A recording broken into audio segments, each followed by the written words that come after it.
Next up, we're going to talk about Matisse Tel because there's a really big decision to make at the end of the season if we want to take up this option to buy him or not. I mean, in my opinion, I feel like he's been getting better over the last couple of games. There's also another question is, on the back of the performance in his last 2 games, do we want to start him at Bodo ahead of someone like Son Heung-min? I think it's a genuine question now. But Forms, would you like to sign him come the end of the season with that hefty price tag, or to renegotiate a different fee is what's going on in the press at the moment? But just on the general player, do you like him? Do you want to sign him? I mean, look, if you were to just ask the question point blank, do you want to sign him with nothing else on it? My response would have been, for how much? Because what we can go and buy for 50 million euros, I think can be someone already proven. However, I do really like what I've seen. Yes, he hasn't hit the target when he maybe should have quite a lot of the times. And yes, he does lose the ball, but what he does offer is a player who occasionally, not all the time, but occasionally isn't afraid to just take his man on and see. And I have been screaming for a player at Tottenham who just wants to take their man on and isn't scared if they lose the ball. And look, the pinnacle of that is you have a player who takes their man on and knows they're not going to lose the ball. But at this stage, I'll take someone who tries at least, because then it's not the same. Oh, they run forward, they're in tight space with the opposition player, and then they turn around and they give the ball to Van der Ven, or they give the ball to Ben Davis, and it's like, just try. And I think Tel offers that. A confident Tel offers that. At the same time, as I'm sure we all did when it was talks of signing Tel, and then it was off, and then it was on, and then it was off.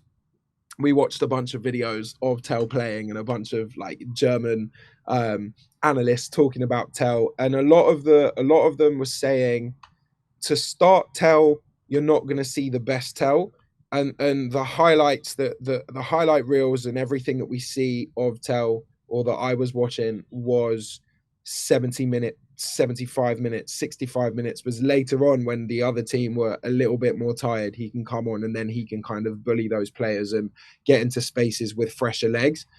That's just an age thing, that's an experience thing, but it's another point that brings me back to a player that's already there and a player that's proven for 50 million.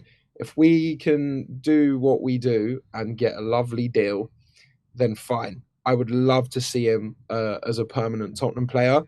But I think if we're sticking to and buying on, budging on the price tag they've put on him, I think maybe explore other options before going for it, because we've already got a young French winger, and I quite like Wilson Odobert, and we paid enough money for him. Yeah. Brains, do you think like fans are a bit harsh on Tel? Because, we were just talking about Lucas Bergvall and how he was struggling in his initial stages at Spurs, and Tel, he hasn't played that many minutes at Spurs, and I feel like he is getting better the last couple of games. So do you feel like, he is a 19-year-old, very similar age to Lucas Bergvall, so do you not feel with like more time, his talent will start to show a bit more? Yeah, I do. I mean, obviously with time, time is more a predicator of confidence, and that's what every player needs. But if you've paid 10 million a loan fee, that means that you are not buying someone who's struggling for confidence, or someone who's going to, and then the next fee is 50 million. I think you get 2, maybe even 3 players. I think we've got players who are all more impressive on the ball than him. If you look at like, make a highlight reel of Mikey Moore every time he played this season. I think he had 2 kind of flat games where the entire team was flat, like the Crystal Palace game where everyone didn't want to play football. And if anything, he looked like he had a little more energy than everyone. But how many times did we come out of games and go, Mikey Moore was unreal? Like, he always taken mainly the Europa League games, wasn't it? Sure, Europa League. But that's, like, would I rather not spend 50 million more and see how Mikey Moore, one of our own, does? Would I rather, I wasn't really a fan of Solomon, but Solomon was a little bit more handy on the ball with what he amazing crosses, like scoring at Leeds all the time now. Yang is apparently the next Sonny. Like, we've got like really interesting players there. But who I would rather I'd rather bring Tyler Dibling, give him 50 million right now, Give him 50 million right now because he's another potential Bergvall. He's another monster who can play on the wing or as a 10. And so it's multi-purpose players. I coach strikers. I've been a striker my whole life, and attackers. And the runs Tel makes, it's a foundation thing. I do not think he makes the right runs at the right time, and sometimes he pulls out of runs when he shouldn't. He doesn't make diagonal runs well, and then in the heat of the moment, he doesn't kind of do that thing that great strikers and attackers do: slow the game down. They don't, pause where it makes it look like they've got control. And fair enough, Spurs attackers right now, none of them are really like that good at it. But I would never have him start over Sonny, because even this season, Sonny, not having a great season, he's done some amazing stuff out in the wing. He's got assists and goals. Way more, you'd bet your life on him rather than a player who's needing a bit of time. So I would say not done enough for me, and I think there's a reason that he's kind of not really been preferred. So yeah, I just don't see it. If you can show me footage of him taking his man on so far, and I know that the good thing is that he wants to keep doing it and he's got youthful exuberance, but show me a time where he's actually succeeded, like really beat his man. Whereas you go to Mikey Moore, this is a 17-year-old, and he would beat his man quite regularly, so, and he would get great crosses in, and he's a technician with the ball. So yeah, I don't see it with Tel at all. And I hate the fact that we always complain about players and spending money on players that weren't worth it. That looks like we're just getting ready to do the same thing again. It's like, let's look at Wilson Odegaard. When he gets the ball, tongue out, he's like, bang, let's go, and he wants to run at his man, and he gets, he's got an idea of how he's going to get past. Step over, go that way. Tel just like, run straight into the guy.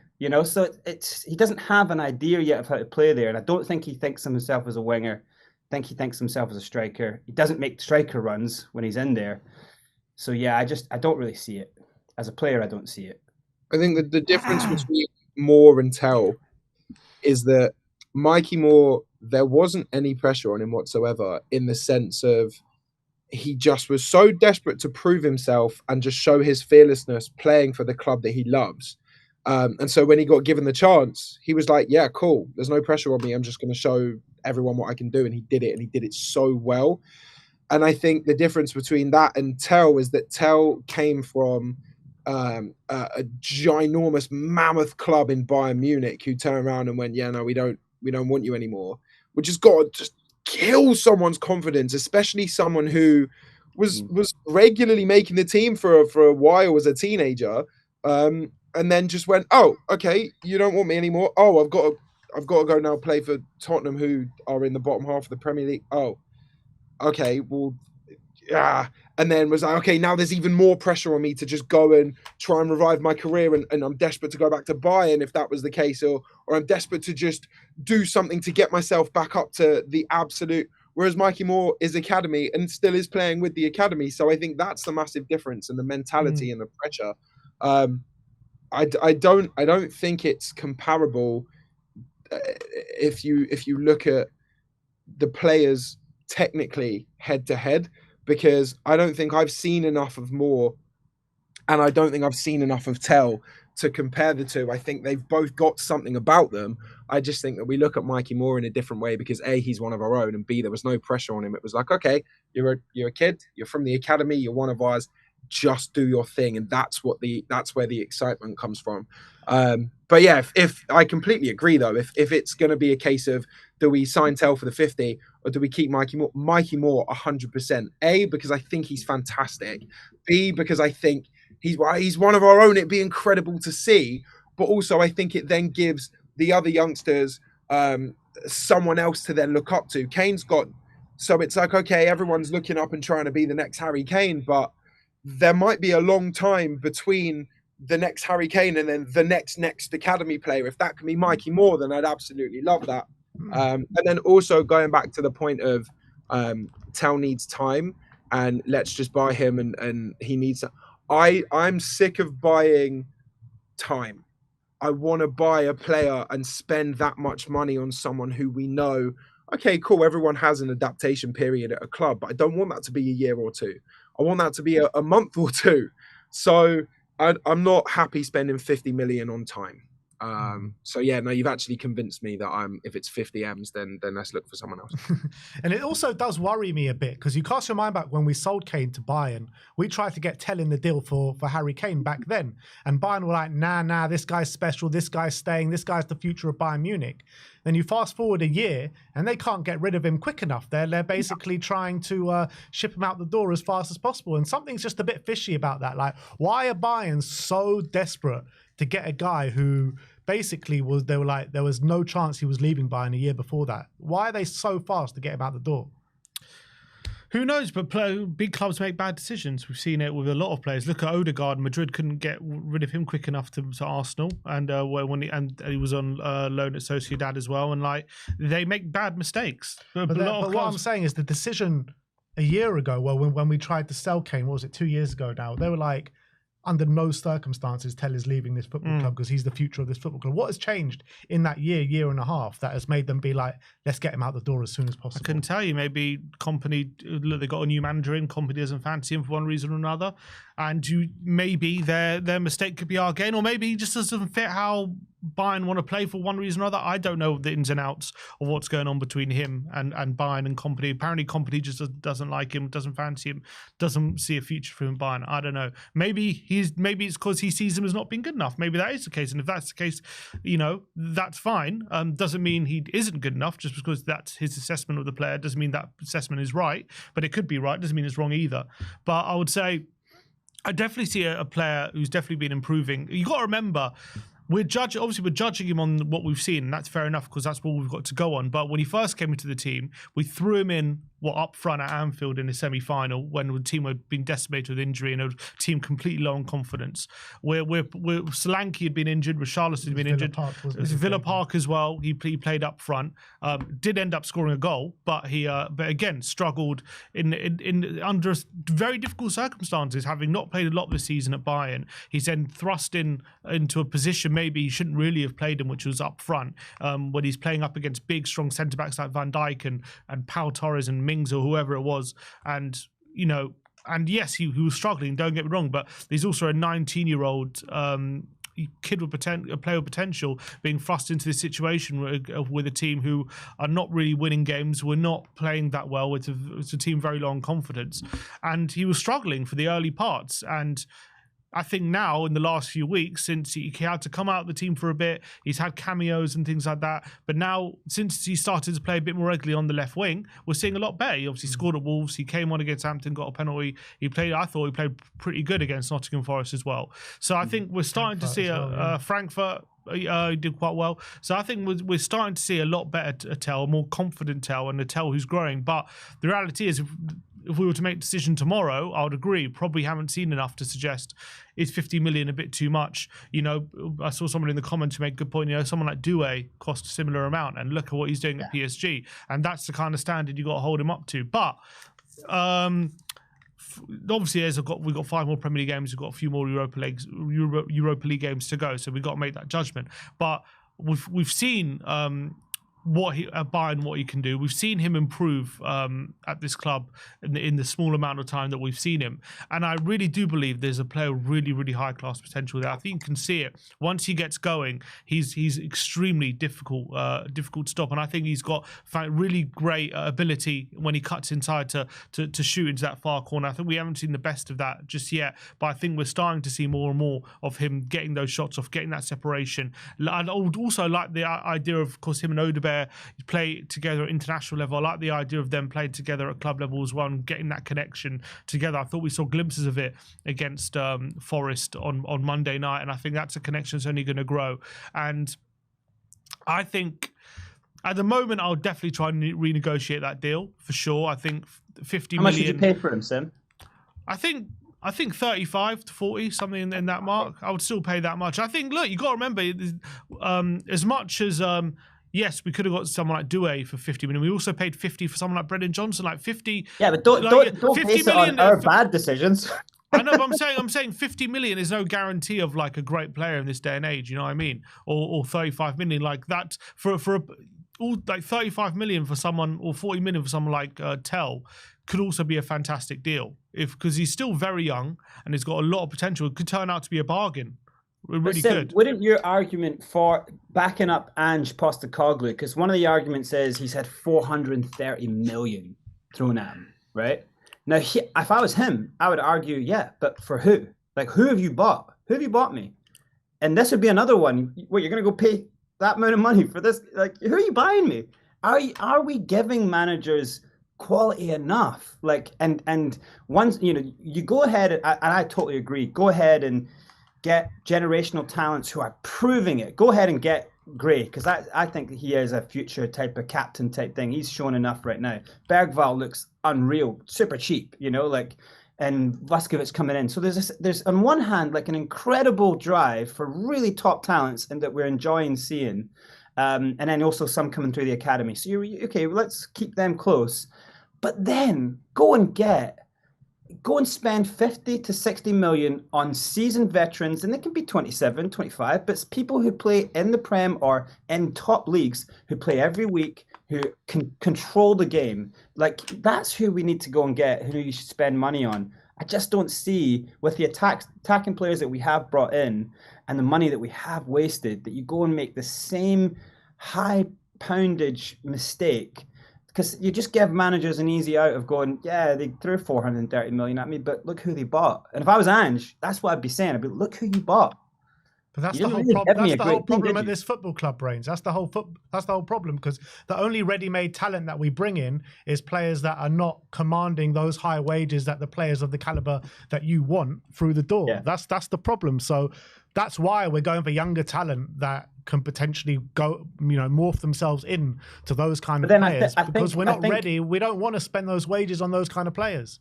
But going for young talent is a risk, but I think you kind of mitigate the risk by seeing what they've done already. You know what I mean? Like, you definitely don't mitigate risk by putting 50, 60 million on the chip, like that is like gambling to all end. And I do see, like it's, if you're thinking down the line, you're like, yeah, like he's young, he's got all this time, but do we really, like, at some point this club is going to have to get players who are ready-made in. You've got Dibbling. Go and pay 60 million for that, because I saw him. He's not ready-made. Saw him tear people apart. He's still in the same boat as all these other players that we've brought in the summer, in terms of a teenager, not much experience, 1 year in the Premier League. You know what I mean? But we saw in the Premier League, another big fish in a small pond. Like, he's so outperforming the rest of that team, who are on course to join the worst Premier League team in history's record. And you look at players that we've signed who were the big fishes in smaller ponds, Bissouma being the biggest, most recent example of that, and how it hasn't worked out in a club like Tottenham. And you look at Bissouma, and Bissouma isn't a teenager. Bissouma is mid to late 20s, and you expect that Premier League proven type of player to, if you are being the standout in a team like that Brighton team was, then you'd be able to be ready to take that step up to the next level because you're experienced. You take experience out of that. And I'm not saying Dibbling's not a good player. I think he's fantastic. But I think for what we need in the summer and who we need to go and get and the type of profile we need to go and get, just give the youngsters to someone else for the meantime. We've got enough. Like, bring me someone who is going to bring stability to the club. I think that's the biggest thing. Yeah. It's, we've got the young and exciting. We've got the ones who are hungry to prove themselves, but we don't have stability. It's this balance outweigh. And yes, he's an incredible player, Dibbling, for example, but how long are we going to keep looking at these shiny brand new things and not look at what maybe we actually need? Because it's time. But that's what I mean. So you've just made my point double fold, because if you don't want Dibbling, who's proven himself, who has his highlight reel will be the best highlight reel of any player in the Prem this season. Look, you go and watch it already, right? So you don't want that for 50 million, but you want Tel for 50 million, who has no highlight reel, who's done nothing, who's young. Do you know what I mean? So it's double whammy. no to Tel, and maybe we no need to someone February. in their mid-20s who can pick up the mantle for Sonny right now and get the Yes. amount of goal contributions that he's been getting us for the past 5 or Like 6 the years. however long signings he's of been. Right, but Bentancur- that's going to cost 100 million. Whoever, that's what we need, though. Right, but I'm saying that's not going to happen. So if my point is, the point being, what you're saying, Do you not think a player like that can cost 60 to 70 million? Who? I can't think of a player off the top of my Let's head. say but I'm sure Mbuemo. there's someone I know out what there. Mbuemo. Someone like that, yeah. How much is he going to Yeah, cost? but then if we're 80 million? talking Mbuemo over Dibbling, I think I'd rather have Dibbling. Why? I'd Really? rather have Mbuemo. I think Mbuemo's class. I'm saying Because I'm a being guy, drawn into the nice fresh shininess. That's what's it called? A guy who gets Sonny's level of output. You're talking about a world-class winger. That's what we need. Right, but that's going to cost world-class money.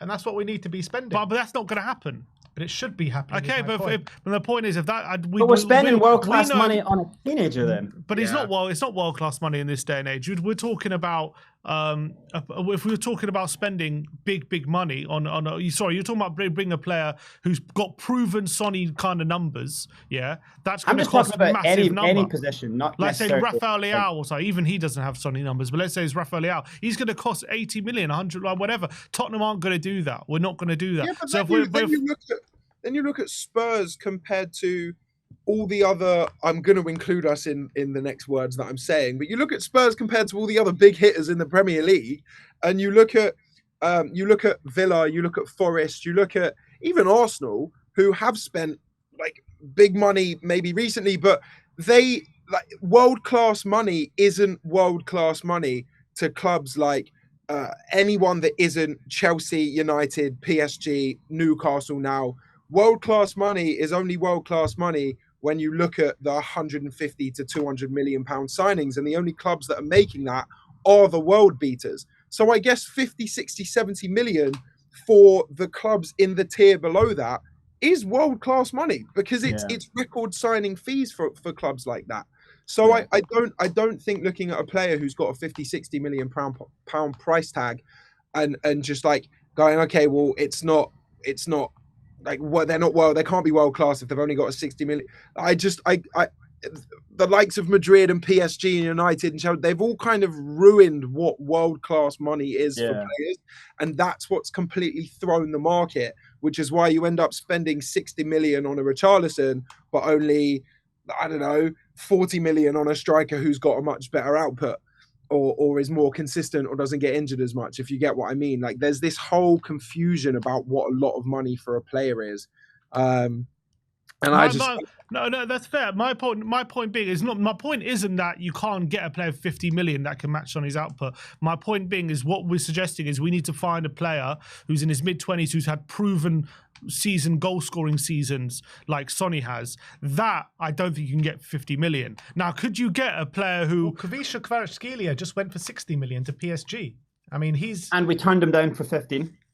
Well, we didn't. We turned him down like 10 or something. Yeah. 12.5 or something. Yeah. And then he went and signed a 70 million. he was world class, and then he went and signed a world class fee for Napoli. I think Mourinho, was it Mourinho that wanted to sign him? And Levy was like, what, George and Messi? You having a laugh? The deal was actually agreed, and then the deal was agreed, and they were in the building, and then Levy last minute went back and tried to get 2.5 more put onto the deal, and the agent went, fuck you, we're out of here. Yeah, basically. But like he just went for 60 million.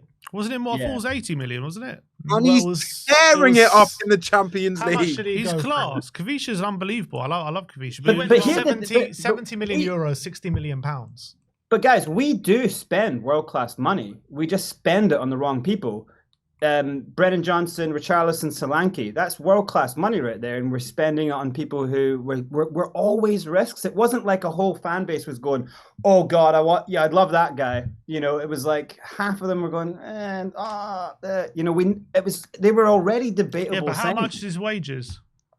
Now you're talking Levy's language, because he don't spend on these wages, so we're never going to bring in these kind of players. That's what I'm saying. We're not going to do it. Down to. Yeah. But my point is the only way we're going to get these talents that we need is by getting them before they turn world class, essentially, because we're not going to give them these wages. Yeah, but will we ever turn into a world-class team doing it this way? Because we're always going to be floating in this kind of abyss. And then once we... Well, if you get it right, then you will work. Yeah, then these players ended up leaving, like Coutinho Romero wants to leave now. Well, they end up leaving because we're not good. Exactly. But I'm saying if you get it right and we are good, then they might. But we'll never be good unless we mix them around with these kind of talents in there. Well, at the we moment basically it need hasn't worked, Paratici sure. because like we haven't made really serious, solid, incredible signings since him. Like Bentancur and Decky were the kind of signings that we need right now. Players who can come in, who are of a decent age, who are strong, who can come in and make an impact. Like when Bentancur came in, that impact he made straight away was like, that's what we kind of need, you know? So almost sometimes you kind of want to go and get like players who have been in some of the big teams for 4 or 5 years and almost like it looks like they haven't been the key player, but they've been there. You know, like maybe not the captain, but like the 2 or 3 steps down from the captain. Because then a player like that is like looking to come to the Prem and really like turn on. That's what I think Bentancur was. Like we all knew who he was, but we never like raved about him. And he came here and it was like bang, and he became so good until that injury. That's the kind of signing we kind of need right now. We need players with that kind of heart. And the only successful stuff that we're really doing as a club is the youth. But the youth, I feel like it's going to be wasted signings unless one of the next few signings that come in are like someone with a big heart, someone who can command a presence and drive a team. Obviously, now those things are the variables that, what's that worth? You know, like that's the hard thing to find. Go and find that player. You know, you're talking about a Barella or a Kimmich. You're talking about players that are like the heart and soul of their teams already. And then maybe that's why you say 130 million for that. You know, so we're kind of maybe looking for a player who used to be, basically we're looking for Modric to come back. We're just looking for why are we not in for someone like Cunha? Like Cunha's got a release clause of like 63 million or whatever. It's been reported from like Romano and other people that, you know, Man United are heavily in talks with him right now. Why aren't we going in for someone like Cunha? He's a world-class player playing for... That'll be what? Just a wages thing. Yeah. Unless if we're in the Champions League next season and United aren't, that would be the pull. Because I think a player like Cunha is in that stage of his career where he needs that step up, and he's so desperate for that step up that maybe he will take 20, 30, 40 grand a week less, but he's playing in the pinnacle of football. He strikes me as that kind of player, but it's all dependent on this Bodo Glimt first. Can't keep dismissing them, but it's all dependent on this cup.